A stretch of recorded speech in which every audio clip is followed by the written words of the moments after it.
Lecture में लोग discuss करने वाले हैं इंडियन एविडेंस एक्ट के टॉपिक पे। और आज इस लेक्चर में डिस्कस करेंगे वो है अकॉम्प्लिस के टॉपिक पे आज डिस्कस करेंगे। आज इस लेक्चर में लोग जानेंगे कि अकॉम्प्लिस का क्या मतलब होता है, अकॉम्प्लिस के द्वारा दिए गए एविडेंस का क्या प्रभाव होता है। ये सभी बातें हम लोग आज इस लेक्चर में डिस्कस करने वाले हैं।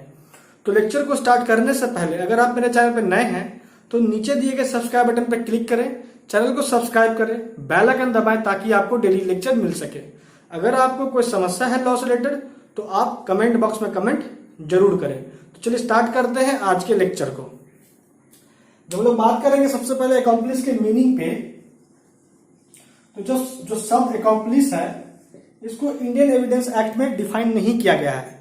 तो इसका जो अर्थ होता है ये court subject to the fact and circumstances of the case निकालती है। तो इन जनरल अगर हम लोग बात करें तो अकॉम्प्लिस का मतलब होता है को एक्यूज्ड। अगर मान लीजिए अपराध दो से अधिक व्यक्तियों के द्वारा हुआ है, दो या दो से अधिक व्यक्तियों के द्वारा हुआ है, मान लीजिए ए बी सी डी, इन सभी व्यक्तियों ने मिल के अपराध को अंजाम दिया, तो ये अगर इसमें से सभी एक एक्यूज्ड दूसरे के प्रति या एक एक्यूज्ड एक दूसरे के प्रति क्या है, अकॉम्प्लिस के कैटेगरी में आते हैं, जिसको हम लोग सहयोगी भी कहते हैं। ठीक है, क्लियर। तो ये हो गया इसके मीनिंग पे। लेकिन अब पहले हमको ये समझना होगा कि अकॉम्प्लिस के द्वारा दिए गए एविडेंस का जो रोल है, आखिर ऐसा क्या आवश्यकता पड़ जाता है कि कोई एक्यूज जो है उसके द्वारा दिए गए एविडेंस पे प्रोसिक्यूशन को निर्भर होना पड़ता है। तो कभी कभी ऐसे सर्कमस्टांसेस आ जाते हैं मामलों में जिस मामले में पता करना यह बहुत ही कठिन हो जाता है कि आखिर व्यक्ति जिसने अपराध किया है उनके बारे में पक्का नॉलेज है, जो इन्वेस्टिगेटिंग ऑफिसर है, जो भी प्रोसिक्यूशन की तरफ से है, उनको पूरा पता है कि आखिर किस कोई पार्टिकुलर व्यक्ति है उसने ही अपराध किया है सर मिलके। ठीक है, मान लीजिए षड्यंत्र करके वही व्यक्ति है जिसने अपराध किया, लेकिन उसके खिलाफ कोई सबूत ना होने के कारण उसके खिलाफ कोई कार्रवाई हो नहीं पा रही है। तो ऐसे में वह व्यक्ति जिसके साथ मिलके अपराध किया है उस व्यक्ति का एविडेंस महत्वपूर्ण हो जाता है, और वह व्यक्ति जिसने दूसरे के साथ मिलके अपराध किया है वह दूसरा व्यक्ति को हम कह सकते हैं कि वह अकॉम्प्लिस है, वह को-एक्यूज्ड है, और उसके द्वारा दिए गए एविडेंस पे उसको उस पार्टिकुलर पर्सन को भी सजा होगा। तो यहाँ पे अकॉम्प्लिस का जो रोल होता है वो कब आता है, तो जब स्टेट यहाँ प्रोसिक्यूशन पार्टी हो गई, तो स्टेट या प्रोसिक्यूशन पार्टी कह लीजिए उनको डायरेक्ट एविडेंस नहीं मिल रहा है पार्टिकुलर पर्सन के रिस्पेक्ट में, तो वो क्या करती है, उसके साथ जो व्यक्ति मिला हुआ है उसको कहती है कि अगर तुम सबूत देते हो अपराध का जो तुमने उस पार्टिकुलर पर्सन के साथ मिलके किया है, तो तुम्हारे खिलाफ जो भी सजा होगा उसको कम करवा दिया जाएगा, या तुमको बरी भी करवा दिया जा सकता है, तुमको पार्डन भी करवा दिया जा सकता है। ये मैं राज्य से कहूंगा, ठीक है, स्टेट से कहूंगा ऐसा करने को। तो यहाँ पे इस बेसिस पे जो वह व्यक्ति है जिसने संयोग किया था उस व्यक्ति के साथ मिलके अपराध को अंजाम देने के संबंध में वो व्यक्ति जब एविडेंस देता है तो उस व्यक्ति के द्वारा दिए गए एविडेंस का जो प्रभाव है, पहले ये समझिए कि वो जो व्यक्ति एविडेंस दिया तो वो क्या माना गया, वो व्यक्ति माना गया अकॉम्प्लिस, और वो एविडेंस जो दिया वो क्या माना गया, वो माना गया एविडेंस ऑफ एन अकॉम्प्लिस। और वो एविडेंस का क्या इंपैक्ट है, क्या इफेक्ट है, इसके लिए हमको सेक्शन 133 देखना होता है। तो सबसे पहला सवाल उठता है कि क्या वह व्यक्ति जो कोई एक्यूज्ड है, क्या वह व्यक्ति कंपिटेंट है टू गिव एविडेंस, क्या वो कंपिटेंट विटनेस माना जाएगा। तो सेक्शन 133 का जो फर्स्ट पैरा है वो कहता है कि ऐसा व्यक्ति क्या माना जाएगा, कंपिटेंट विटनेस माना जाएगा और वो एविडेंस देगा। ठीक है, क्लियर है।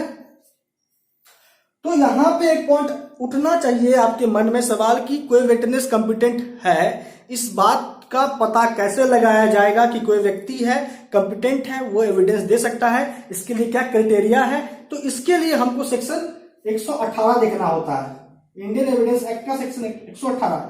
ज्यादा डिटेल में नहीं जाएंगे, हम लोग फर्स्ट पैराग्राफ में आते हैं क्योंकि बात उठा था तो मैंने आपको बता दिया।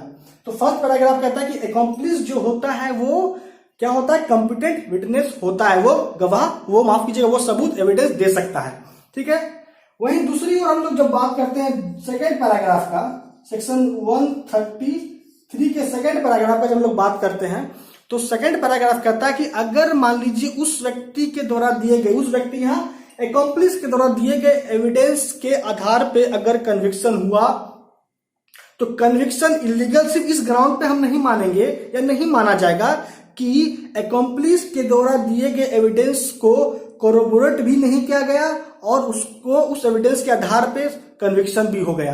दैट मीन्स कि एक्कम्प्लिस के एविडेंस पे अगर कन्विक्शन हुआ है तो इलीगल, अवैध नहीं माना जाएगा सिर्फ इस ग्राउंड पे कि उस एविडेंस को कोरोबोरेट, दैट मीन्स उसका जो एविडेंस है एक्कम्प्लिस के द्वारा दिया गया जो एविडेंस है उसको अन्य सबूतों के साथ उसका पुष्टिकरण नहीं हुआ है, फिर भी अगर कन्विक्शन हुआ इस व्यक्ति, इस एक्कम्प्लिस के द्वारा दिए गए एविडेंस पे, तो भी कन्विक्शन इलीगल नहीं माना जाएगा। यही दो बात पे है सेक्शन 133 बेस्ड। ठीक है, जब हम लोग सेक्शन 133 को देख रहे हैं तो एक्कम्प्लिस से जो रिलेटेड प्रोविजन गवर्न कर रही है इंडियन एविडेंस एक्ट में, वो है सेक्शन 114 इलस्ट्रेशन बी।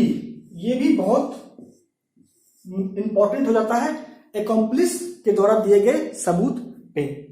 तो 114 बी क्या कहता है कि कोर्ट जो है एक्कम्प्लिस को क्या मानती है, अनवर्दी ऑफ क्रेडिट मानती। दैट मीन्स कि उसको एक कॉम्पिटेंट विटनेस नहीं मानती, उस पर भरोसा नहीं करते। दैट मीन्स कि अगर मान लीजिए एक्कम्प्लिस एविडेंस देता है तो कोर्ट उसके द्वारा दिए गए एविडेंस पे भरोसा नहीं कर सकती, उसको शक की निगाहों से देखती है। ठीक है, तो यहाँ पे अगर आप एक बात नोट करो तो आपको लगेगा कि सेक्शन 103 कहता है कि अगर कन्विक्शन हुआ एक्कम्प्लिस के एविडेंस पे तो इलीगल नहीं माना जाएगा। यहाँ इलस्ट्रेशन बी कह रहा है सेक्शन 114 का कि जो एक्कम्प्लिस होता है वो अनवर्दी ऑफ क्रेडिट होता है। दैट मीन्स कि वो भरोसे लायक नहीं होता है और उसके द्वारा एविडेंस पे भरोसा भी नहीं किया जा सकता है। क्लियर है, जब तक उसके द्वारा दिए गए एविडेंस को, उसका एविडेंस को पुष्टिकरण, कोरोबोरेशन नहीं होगा अदर इंडिपेंडेंट एविडेंस के साथ। तो देखिए यहां पे आपको क्या समझना है, पहले बात जो समझाना चाहते हैं कि सेक्शन 114 इलस्ट्रेशन बी कहता है कि कोर्ट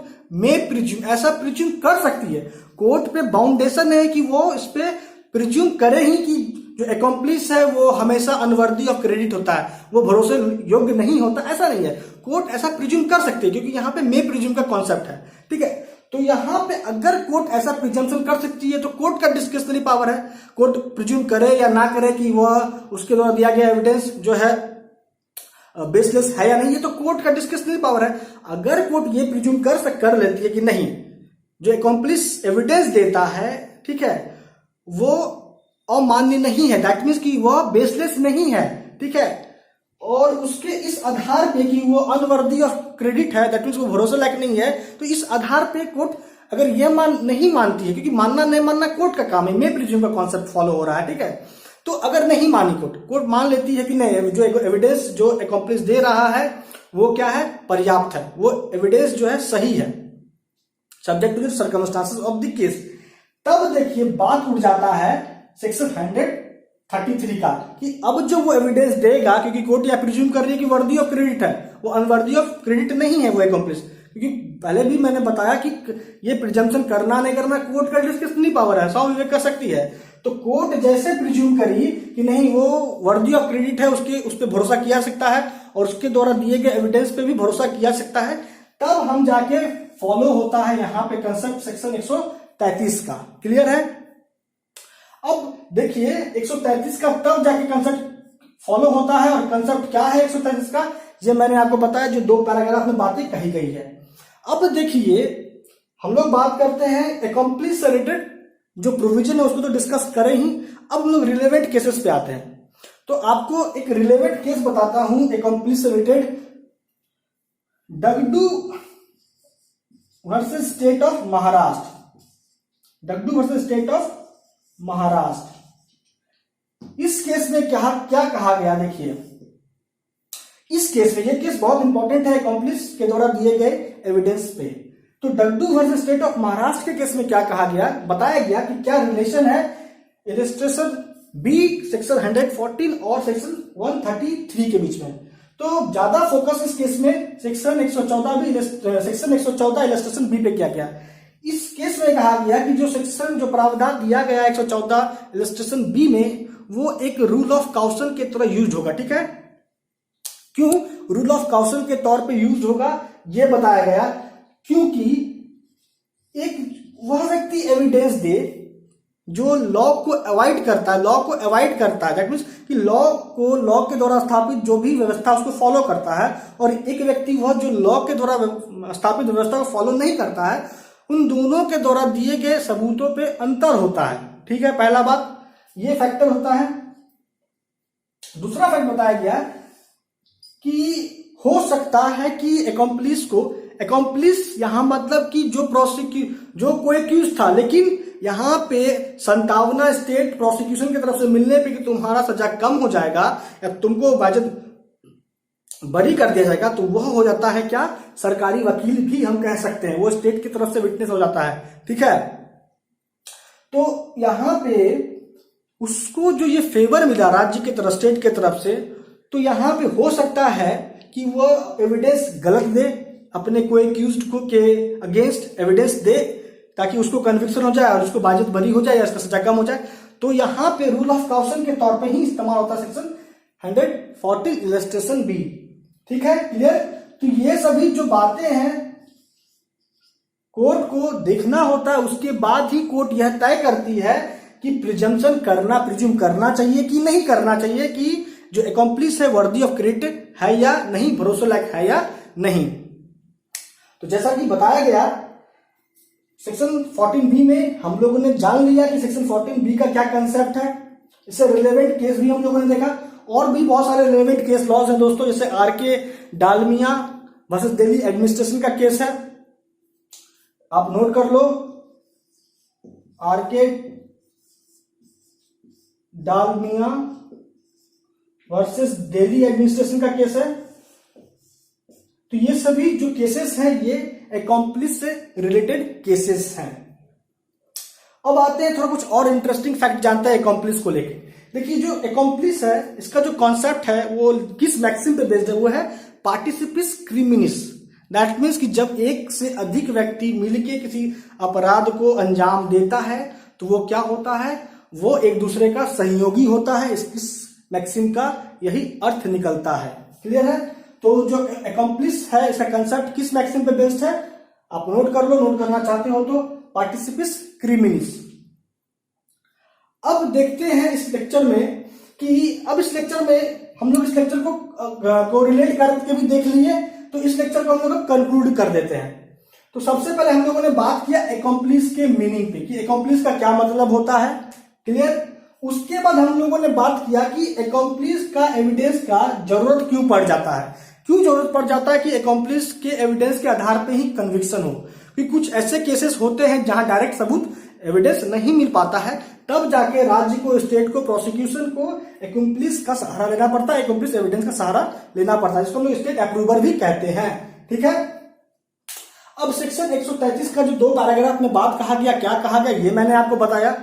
और इलस्ट्रेशन बी जो है सेक्शन 114 का एक्कम्प्लिस के से रिलेटेड, उसमें क्या बात कही गई है और क्या कब हम ये सेक्शन 133 की तरफ रुख करते हैं, जब कोर्ट यहां प्रिज्यूम कर लेती है कि नहीं जो एक्कम्प्लिस है वो वर्दी ऑफ क्रेडिट है, क्योंकि कर सकती है।